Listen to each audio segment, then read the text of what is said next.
الأفغان ملتزمون بأن تكون هناك زلزلة. نحن بدنا سلسلة نمشي بالشارع والناس ما تطلع فينا وتسب علينا.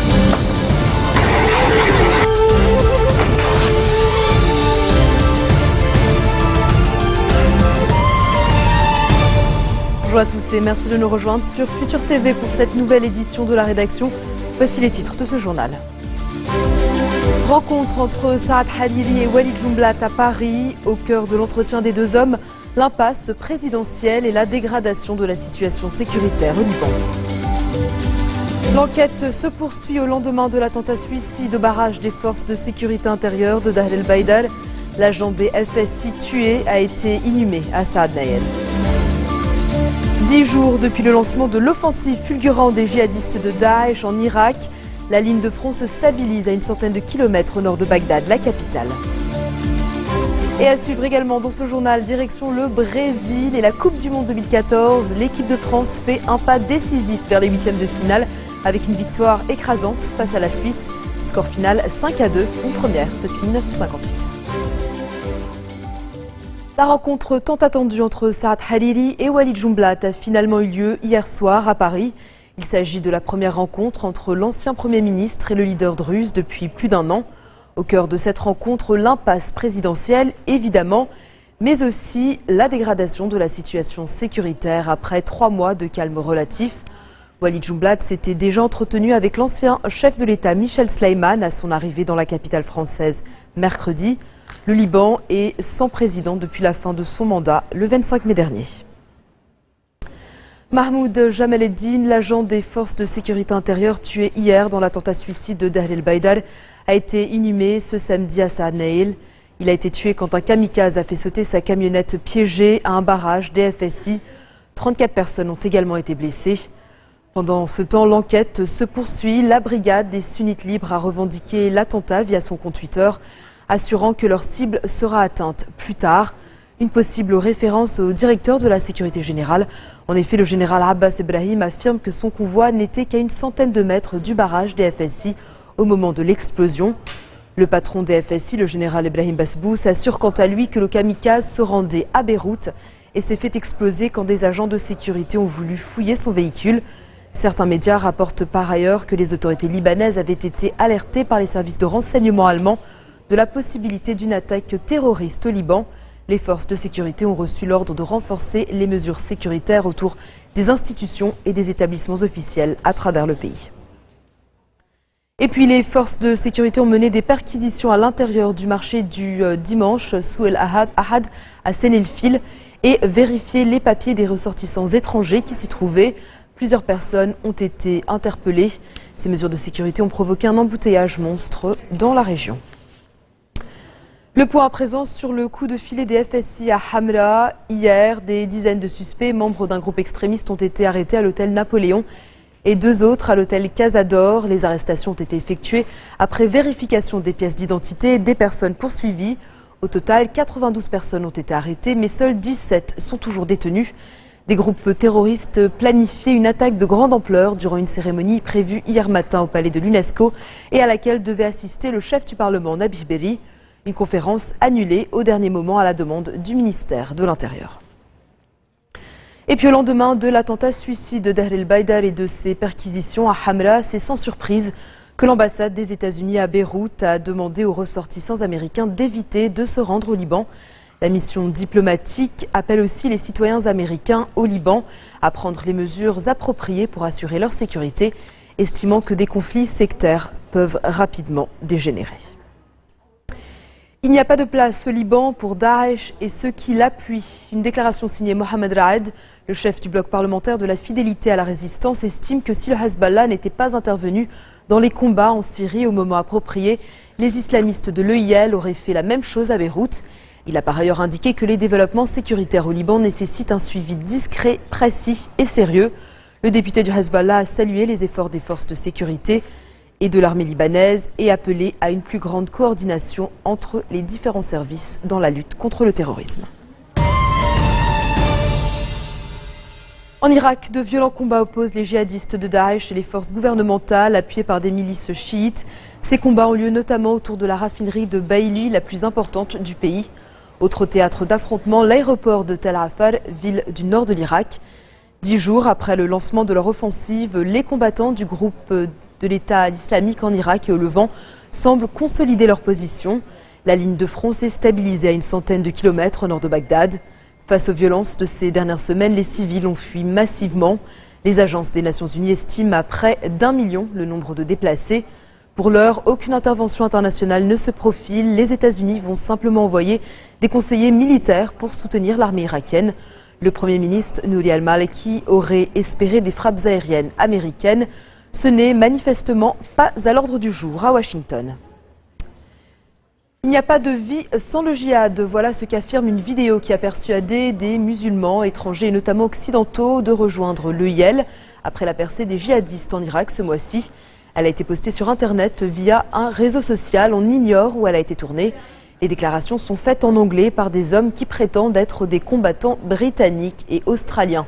Mise en scène soignée, martèlement du mot Dieu et de ses soi-disant volontés, tentative de manipuler les émotions, c'est de la pure propagande de recrutement. Un des djihadistes affirme, et je cite, « Nous irons en Irak dans quelques jours, nous reviendrons si Dieu le permet, et nous irons même en Jordanie et au Liban sans problème. » Fin de citation. La Syrie et l'Irak, justement au centre des discussions entre le Premier ministre turc et François Hollande hier à l'Elysée. Recep Tayyip Erdogan, qui est pressenti pour être le candidat de son parti conservateur à l'élection présidentielle des 10 et 24 août, rencontre aujourd'hui la communauté turque de Lyon. Sa visite fait grincer des dents. L'opposition turque et les communautés arméniennes et kurdes ont prévu de manifester.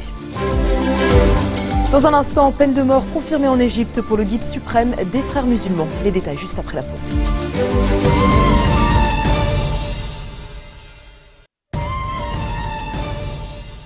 Retour sur le plateau d'info de Futur TV. Un tribunal égyptien a confirmé les peines de mort rendues contre le chef de file des frères musulmans, Mohamed Badia, et au moins 182 de ses partisans.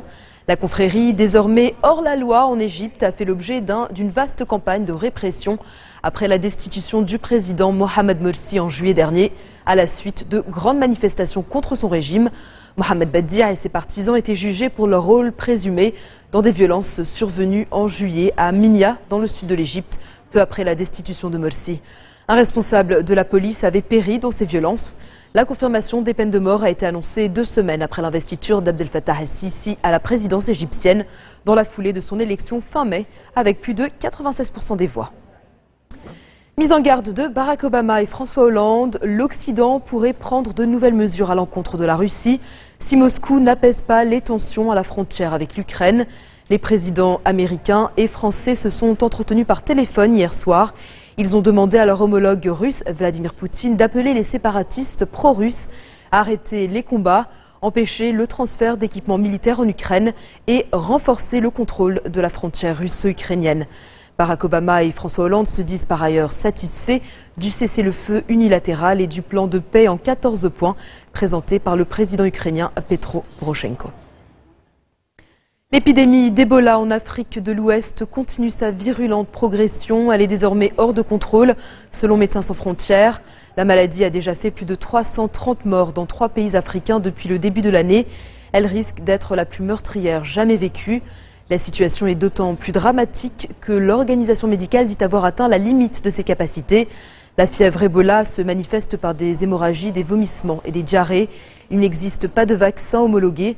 Le virus est hautement contagieux. Il y a donc urgence. Réunis à Conakry, des responsables de la santé de Guinée, de Sierra Leone, du Libéria et de Côte d'Ivoire ont décidé de réfléchir à une stratégie commune pour venir à bout de cette épidémie.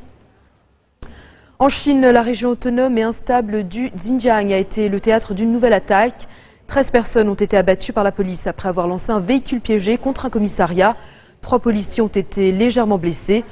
Le 23 mai dernier, un attentat à l'explosif contre un marché en plein air avait fait une trentaine de morts à Urumqi, la capitale du Xinjiang.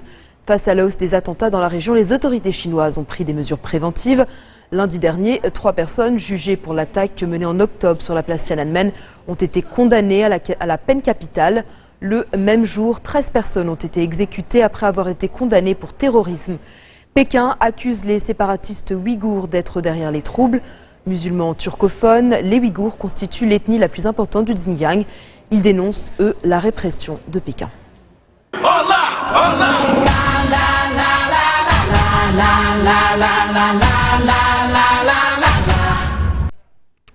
Le Costa Rica est le 4e pays qualifié pour les 8e de finale du Mondial 2014 grâce à son succès sur l'Italie, 1-0.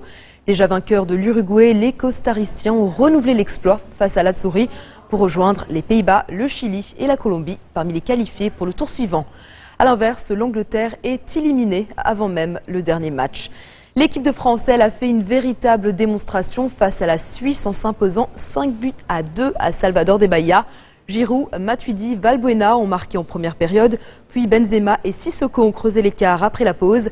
Les Suisses, Dzemaili et Xhaka ont réduit le score en fin de rencontre, mais tout était déjà joué. Les Bleus n'avaient plus marqué 5 buts dans un match de Coupe du Monde depuis 1958. Cela montre l'étendue de la performance réalisée par les hommes de Didier Deschamps. Avec cette victoire, la France est désormais leader de sa poule et en très bonne voie pour se qualifier pour les 8e de finale de ce mondial. Un stade de la compétition qu'elle n'a plus atteint depuis 2006.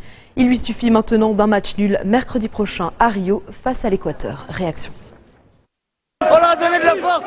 Ils mouillent le maillot sur le terrain, nous on mouille le maillot en tribune. Et on fait tout pour qu'ils gagnent. Et là ils nous ont rendus heureux. On est tous heureux, c'est la folie, on est au Brésil. Vive la France. Et on va gagner la Coupe du Monde, on va au bout. On va au bout. On va au bout.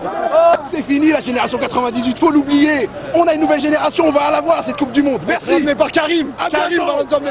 Évidemment, on n'a pas fait 10 000 km ou je ne sais quoi sans y croire. Évidemment, on avait regardé les matchs amicaux, on a une équipe, une bonne cohésion et on a une vraie équipe et ça se voit sur le terrain.